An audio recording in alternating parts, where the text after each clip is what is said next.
Father, and of the Son, and of the Holy Spirit. Amen. Well, this has been quite a week for this congregation in the Northern Neck. A man with one of those fancy tops and a purple shirt, and no longer Bishop Kazemba, but your Grace, the Archbishop of the Anglican province of Uganda.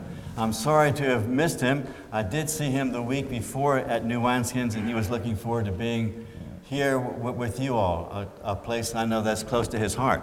So I was thinking about what I should do as a follow-up. My wife Constance has a red Irish hat that she's worn over there for walking, nice weaving in it, and it sort of looks like it might be a primate's hat. I thought I might wear that today to give a little bit of stature to this wandering priest who comes along after the archbishop. But anyhow, I know it would be meaningful for you all to see him also.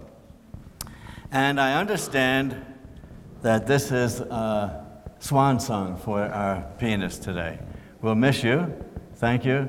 And I'll miss conversations with you and Stan that I've had and enjoyed over many years. I want to look closely today at Ruth, or Naomi, and see trace her wanderings that are described in the first chapter of the book entitled Ruth, and see what it is, if we can get into the life, the head, the worries, the anxieties of Naomi as refugee, immigrant, asylum seeker, displaced woman, any of those terms. Because that's the heart of the story that unfolds in the chapters afterwards.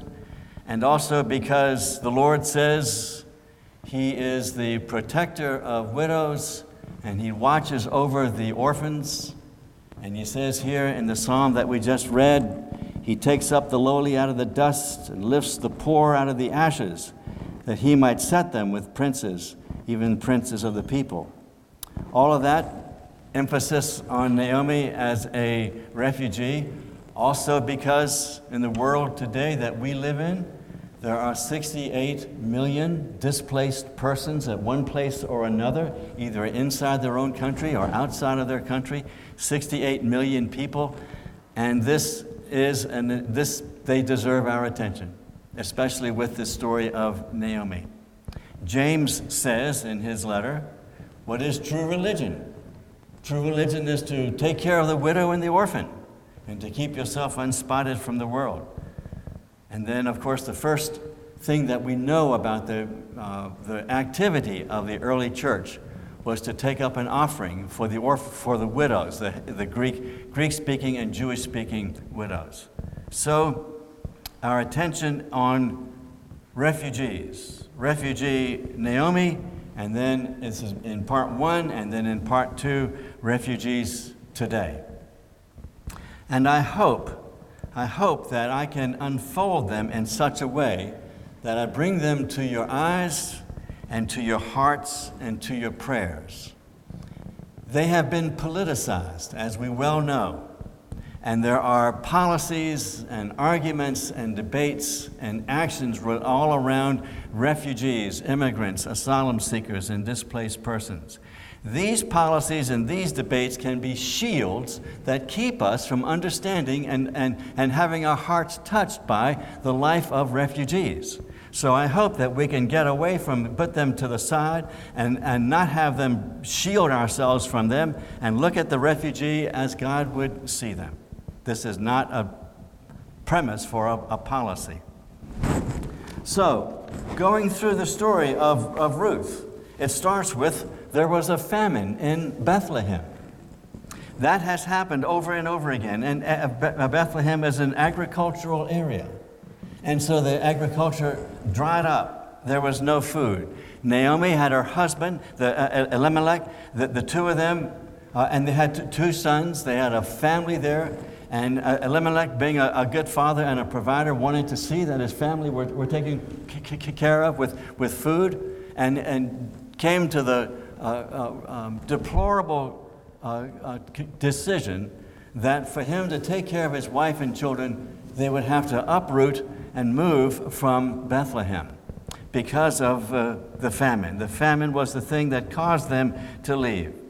And so to leave meant leaving relatives in Bethlehem. It was a small town. It was well before the time when Jesus was born. This was about 1100 before Christ. And so it was a small town, but everybody was related. Everybody knew each other's business. Everybody went to school together.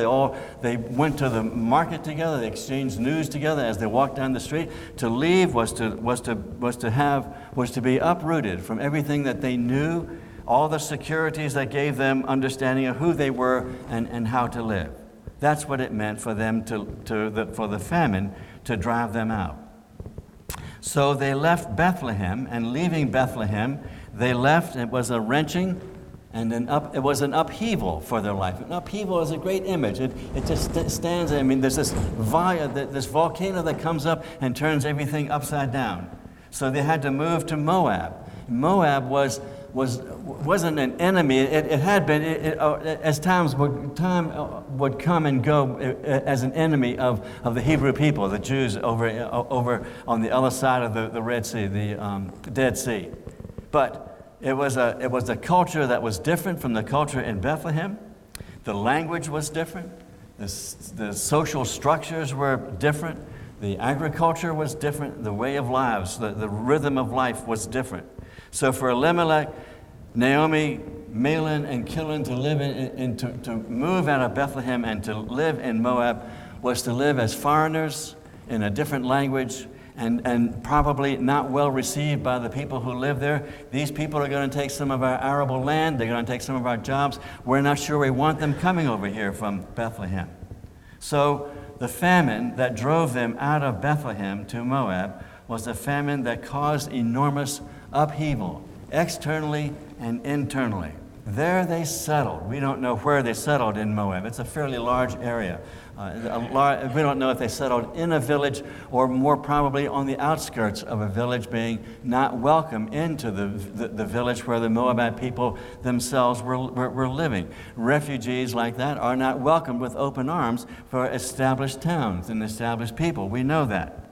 So it was an upheaval of many things. They were foreigners, and they were strangers, and they were welcome hardly at all by the Moabites where they had to live. Then there is this period of time. We don't know how long, we don't know the sequence of events or how long it was, but over a period of 10 years, her husband died, first of all. And that leaves Naomi as a widow. And a widow in those times had no safety net. There was no social security. There was no pension that could come for her. The widow in those days was vulnerable and was put aside and put down, marginalized by all of society, and had to eke out a living as best she could for her and her two sons. So that put her in one of the most vulnerable positions you could be in. There's still, not in our country, but still in some of the Muslim countries and Hindu countries, a widow is at risk in many, many ways. And this would be squared for the life of Naomi after her husband died. She was without bread, she was without money, she was without steady income. Basically, her identity as a family member was removed by the death of her husband. Her sons had married two women from the Moabite culture. Now, one of the things that happens in this transfer of displaced people being relocated is whether or not they try to assimilate into the culture where they go, where they have moved to. Do they try to assimilate and understand the language, understand the ways of communication and art forms and social forms, or do they stay to themselves as a pocket with other people who have gone to Moab from Bethlehem because of the famine? Well, it looks as if there was some sort of assimilation there by the sons, Mahlon and Chilion, because they married two women out of the Moabite culture, which would give them some sort of position, perhaps, among the Moabites, perhaps not. Perhaps these women that they married were not of the society that was accepted. Who knows? We don't know that. But what this text does tell us, that after 10 years, after the men had been married to these Moabite women for 10 years, both the men died. So that leaves Naomi and her 2 daughters-in-law, Orpah and Ruth. Now again, if she's vulnerable as a widow, she's triply vulnerable with 2 women living with her who are not Hebrew, they are Moabite, and again, they are deprived of identity and deprived of security in life. So she heard that there was food back in Bethlehem. There is a network among those displaced persons that is very strong and very powerful and very accurate. And word passes around. We've read about immigrants who leave Afghanistan and travel to London, and there's one guy in particular, he was separated from his brother. And he got into England, and sure enough, by the grapevine of other Afghan refugees, no book, no social media, anything like that, he learned where his brother was. And so if that's true then, it certainly was true then. If that was true now, it's certainly true with Naomi, where the word got to her that there was food back in Bethlehem. So she decided to return. And it says here, it covers enormous and intense emotion simply by saying that she kissed them and they lifted up their voices and wept.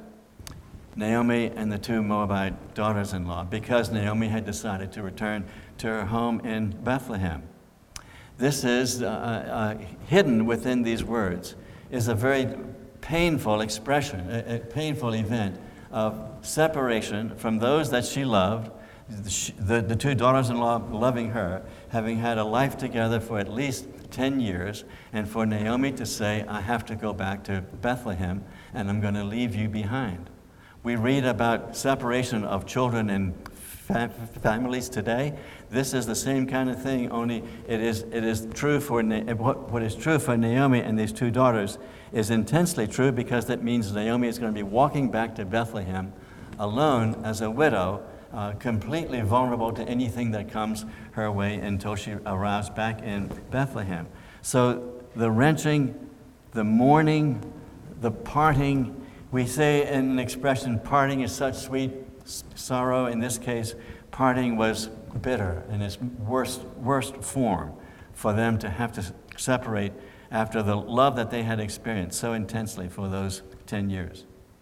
So she returned. She returned to Bethlehem, although along the way, and she has this instruction for the two daughters-in-law. You 2 need to stay here. This is your home. One of them says, I will. And they hung on her neck and separated, Orpah. Ruth said these wonderful things that are part of a marriage vows often, but mainly they are, in the context, these are the words of a daughter-in-law for her mother-in-law. So clearly we have here an expression, a relationship that has been very, very deep and profound between Naomi and Ruth. For Ruth to say, I've seen you, I've watched you, I know how you live, I know what determines how you live, and I want to stay with you, and I'll take your gods will be my God, and where you go, I will live. Even in Bethlehem, this foreign place that I've never heard of, that I've never been to, but if that's where you want to go, I am with you. Where you go, I will go, your gods will be my God, and where you are buried, I will be buried. And so the 2 of them return. So they return to Bethlehem then, after a journey, and we are told, of course, that actually it says the town was stirred, and the whole town was stirred when they arrived. That's to say there was not a welcome mat out for Naomi and Ruth. They weren't sure who they were. They weren't sure where they had gone, why they had gone, why did they leave their home? Why did they leave these people that knew them so well? And what have they could come back for? What have they come back with? And who is this stranger who is with you? Ruth. So the whole town was stirred, and again she had to make her home all over again, although it was in her hometown. And it says also in her comments to the daughters-in-law, the hand of God has been heavy upon me. How else could she? Well, that's the way she understood it. She had been deprived of her home. She had to leave. Her husband had died. Her 2 sons had died. She was living in a foreign land. And all she could see was that the hand of God upon her had been heavy. So then Ruth, though, we have from Ruth, she clung. She had seen what it was like for this woman to live as a widow. She had seen what it was like to live as a wife also, and as a mother-in-law. And so the two of them returned to Bethlehem, where the story continues, of course. It's worth reading. But if you're going to read Ruth, read the first chapter of Ruth and pause after every change that is described and let the impact, absorb the impact of what it was like, what the story is telling us in a very stark way about the intensity of emotions and the upheaval and disruption, the mourning and the pain that Naomi went through as a refugee immigrant, a asylum seeker, a displaced person, however you want to call it. So that's a look at Naomi and her integrity, but also the difficulty of what it was like to be journeying because of the famine and because of the death of the men in her life, and then returning to Bethlehem. Those stories are not unlike stories today.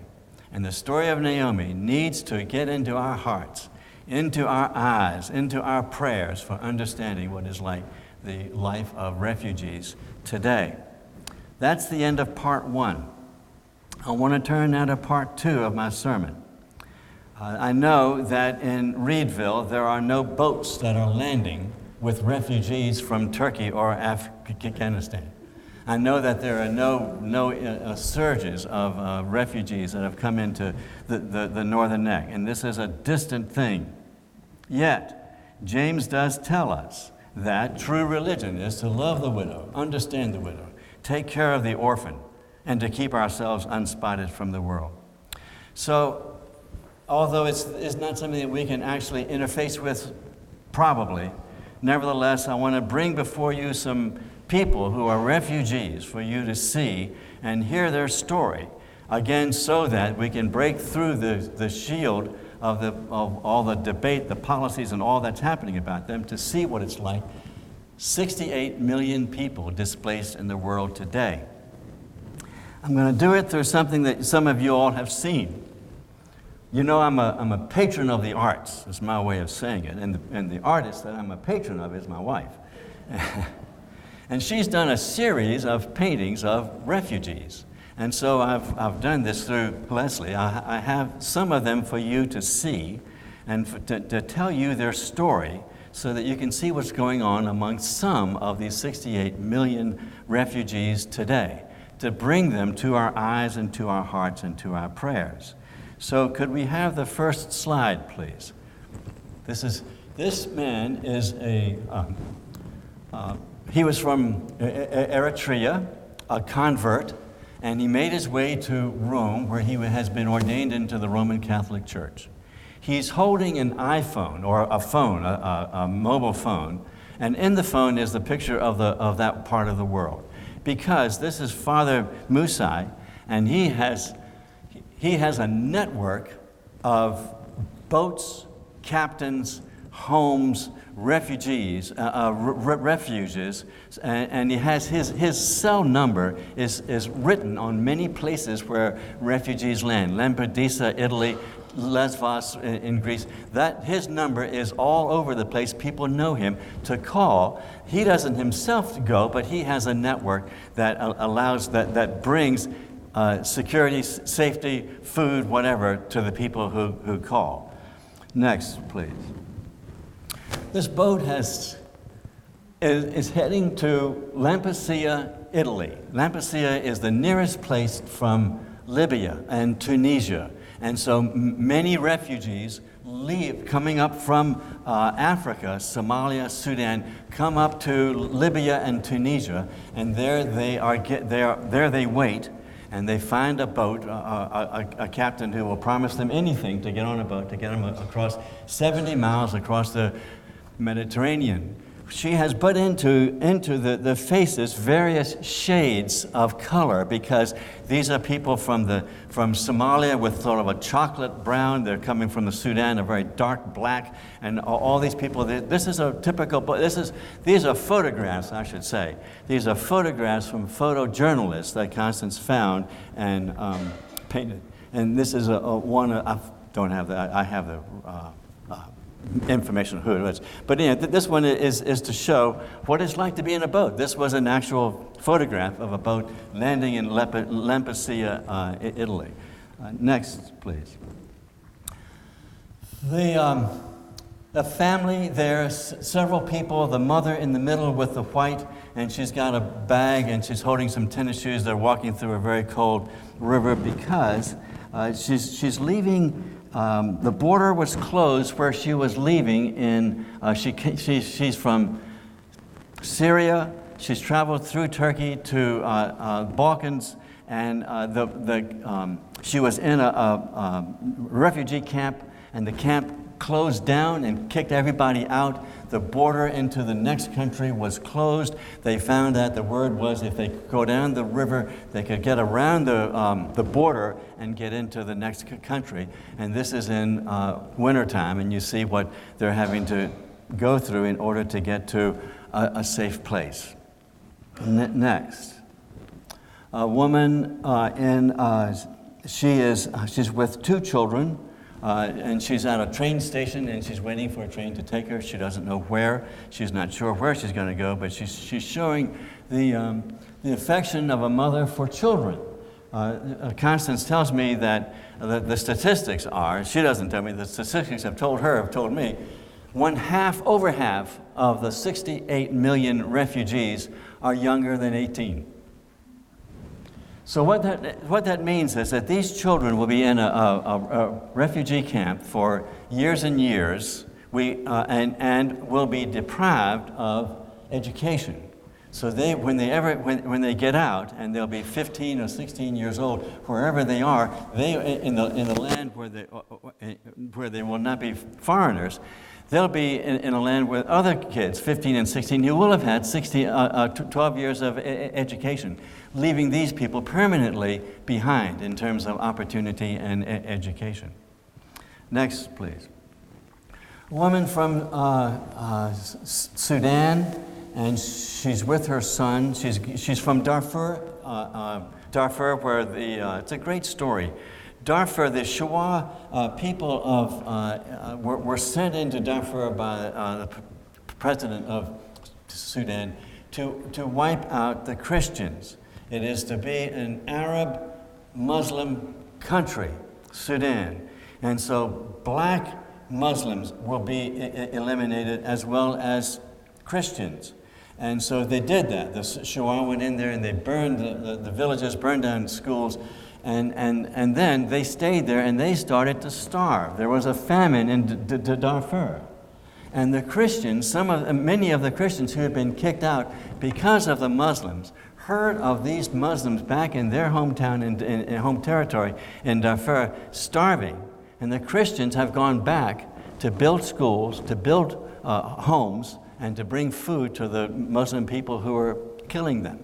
And there are stories, true stories, I know the people who are involved, of Muslims helping Christians to build churches.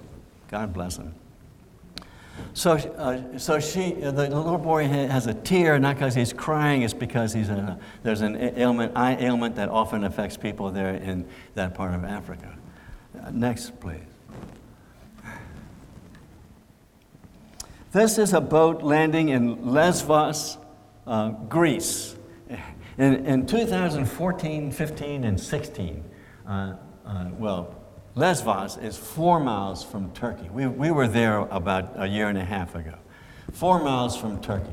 And so it's the closest place that refugees coming from Afghanistan, and Turkey, Syria, the closest place to security would be Greece, and would be leaving Turkey on a boat to get to Lesvos 4 miles away. In the height of the refugee crisis, in the year probably 2015, there were as many as 8,000 a day landing on Lesvos. Lesvos, there's a military camp there named Moria, and it is for 3,000 troops. Well, the government of Greece has turned that over to the refugees who are landing there from Turkey. And now there are 8,000 in this camp, run by Christians, Euro Help it's called. We were there to see what they're doing. As we were driving around Lesvos, we saw two different places where people had telescopes. So they were keeping an eye out for boats leaving Turkey to come to Lesvos, crossing the 4 miles, so that the people, wherever they landed, were alerted to know that there was a boat on the way. At Lesvos, in this Moria, the camp, Afghans were there, and the Afghans have several tribes in Afghanistan that don't like each other, don't talk to each other. Sudan has many tribes that don't like each other, don't talk to each other. In Moria, they're all there, and the tension is just as if they're in Sudan or in Afghanistan. The day we were there at the camp, the word was there was going to be a war, an all-out fight between one group from one country and another group from another country. Because if there's war back in their home country, they're going to be at war in Moria, where there are 8,000, where there ought to be 3,000. Fortunately, that particular night, the incendiary bombs fuel bombs were caught and destroyed. They give out something like 6,000 diapers a week at Lesvos. We went over there a year ago with a friend from St. Matthew's in Richmond, who's now in Knoxville, at a church that's made a huge commitment to Christian outreach to Muslims in Greece, Germany, and Czech Republic. The opportunity is very striking. These people on the boat that are landing there coming from Turkey have all come from countries that are closed to Christian witness. So if you're in Syria and you want to have a Bible study, you've got to be very, very quiet about it because the Syrian government would not want that to happen. Certainly true in Turkey, Afghanistan, the same. So those countries were closed to Christian witness of any sort. Now, 68 Muslims, 50 million Muslims in Europe, where they are able to hear the gospel of Jesus Christ. And more than that, though, in terms of the people that we visited, it's more important, more than them hearing the gospel, it is important that they see Christian love to them. Because when they arrive from a boat like this, they're traumatized. All they want to know is where are they going to sleep, where can they get diapers, where can they get food, and papers for the next step. So the people that we visited were very involved in evangelism, but mainly for the first encounter with the Muslims that would come in their doors, it was a matter of giving them a place to sleep, giving them some food, giving them comfort, and especially in this one place, it was known as a place of compassion. And they would go, and Muslims know they could go there, and the people there would listen to them and hear their stories and pray for them and pray for them. And so they did, and the wonderful stories have come out of that. At that particular place in Athens, there was lots of biblical literature, several different languages, none of which would she offer. She would give them out if they asked for it. And the last one, please. This is a Rohingya camp, and the lady there has her child, and what Constance is trying to show there is there's 700,000 people in this camp. And this woman knows with her child, she will never leave that camp. She will never have the opportunity for education. She'll never have the opportunity for hospital care, or anything like that, except for whatever can come in dribbles. So these are just scenes, sights, people in their upheaval, in their mourning, in their sadness, in their being vulnerable, that are all around in the world today. Not on the northern neck, but James tells us that God has his eye on them, and if God has his eye on them, he wants us to have our eye on them too. Two closing observations. that come from the story of the 10 lepers who were healed.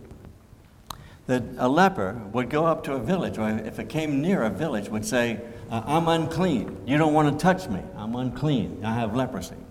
And the people in the village would probably say the same thing. Don't come near me. You have leprosy. I don't want to be involved in you. My life is, I want my life to be free of wrinkles, and I don't want any lepers coming into my life in the same way that it's possible for us to have an attitude about refugees.